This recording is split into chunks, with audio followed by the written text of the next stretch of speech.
वो 60 के दशक की शुरुआत के दिन थे। राज कपूर ने फिल्म आवारा अनाउंस कर दी थी और फिल्म में अपने पिता के किरदार के लिए उन्होंने अपने पिता पृथ्वी राज कपूर को ही चुना।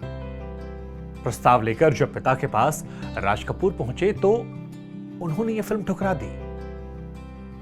नमस्कार, आप देख रहे हैं नो दिस और आपके साथ मैं हूं शुभांकर मिश्रा। आज कहानी पृथ्वी राज कपूर की। पृथ्वी राज कपूर एक अभिनेता, फिल्म निर्माता, निर्देशक, लेखक और राजनेता भी थे। उनकी आवाज में जो बात थी वो कभी किसी एक्टर में नहीं दिखी।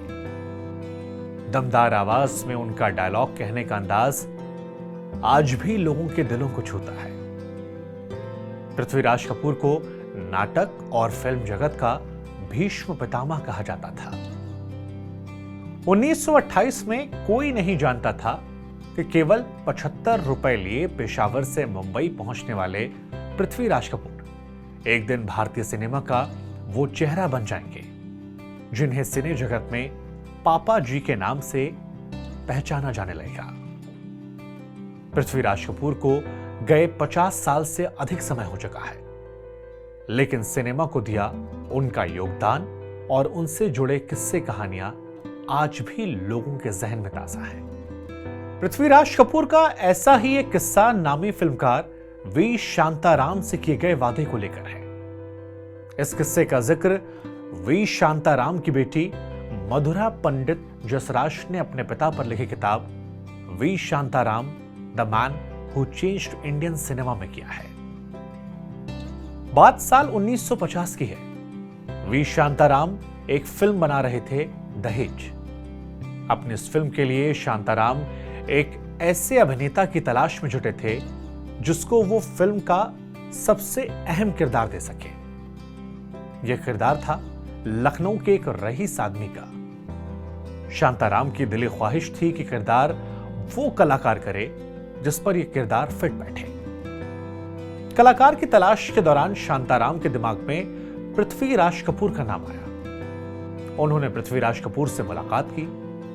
पृथ्वी राज कपूर से मिलने के बाद उन्होंने फैसला कर लिया कि लखनऊ के रईस आदमी वाले किरदार के लिए वो उन्हें ही साइन करेंगे। पृथ्वी राज को भी फिल्म की कहानी और अपना किरदार पसंद आ गया। उन्होंने इसके लिए हामी भर दी। हालांकि शांताराम ने पृथ्वी राज कपूर को साइन करने से पहले उनके सामने एक शर्त रखी थी। शर्त यह कि जब तक फिल्म दहेज की शूटिंग खत्म नहीं होती वो किसी दूसरी फिल्म को साइन या उसमें काम नहीं करेंगे। पृथ्वी राज कपूर शांताराम के व्यक्तित्व से काफी प्रभावित थे। उन्होंने बिना किसी देरी के शांताराम से दूसरी फिल्म में काम ना करने का वादा कर डाला। उन्होंने शांताराम से कहा, जब तक आप मुझे खुद नहीं कह देंगे कि आपकी फिल्म पूरी हो चुकी है तब तक मैं दूसरी किसी फिल्म में काम नहीं करूंगा। इसके बाद शांताराम ने पृथ्वी राज कपूर के सामने उनकी फीस का जिक्र किया। उन्होंने पृथ्वी राज कपूर से कहा कि मैं आपको इस फिल्म के लिए केवल 10,000 रुपए दे सकता हूं। इस पर पृथ्वी राज कपूर ने उनसे कहा कि मैं तो 75,000 रुपए लेता हूं। अब शांताराम ने उनसे कहा कि मेरी फिल्म का बजट बहुत कम है। फिल्म के अन्य कलाकारों से भी कम पैसों में मैं काम करवा रहा हूं, इसलिए आपसे गुजारिश है कि आप भी इतनी ही रकम में मान जाएं। पृथ्वी राज कपूर ने शांताराम की बात मान ली, लेकिन साथ ही में एक शर्त भी रखी। उन्होंने शांताराम से कहा, अगर दहेज फिल्म चल जाती है तो आप मेरी नाटक कंपनी के लिए 10,000 रुपए और देंगे, जिससे कि मेरी नाटक कंपनी के कलाकारों को भी फायदा पहुंचे। शांताराम को यह बात जम गई और उन्होंने हां कह दिया। अब दहेज फिल्म की शूटिंग शुरू हो चुकी थी। इसी बीच पृथ्वी राज कपूर के बेटे राज कपूर ने फिल्म आवारा का काम शुरू कर दिया।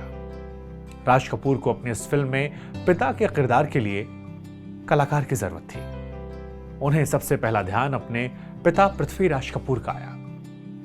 राज कपूर ने इसके लिए पिता से बात की। बेटे की बात सुनकर पृथ्वी राज कपूर ने उनसे कहा, मैंने वी शांताराम से वादा किया है कि जब तक उनकी फिल्म दहेज पूरी नहीं हो जाती और वो मुझे खुद इस बात की सूचना नहीं दे देते, तब तक मैं किसी भी फिल्म में काम नहीं करूंगा। पृथ्वीराज कपूर के सामने भले ही उनका अपना बेटा राज कपूर था, लेकिन उन्होंने शांताराम से किया अपना वादा निभाते हुए फिल्म आवारा में काम करने से साफ इनकार कर दिया। पृथ्वीराज कपूर के जीवन की यह घटना यह बताती है कि वो उसूलों के कितने पक्के आदमी थे।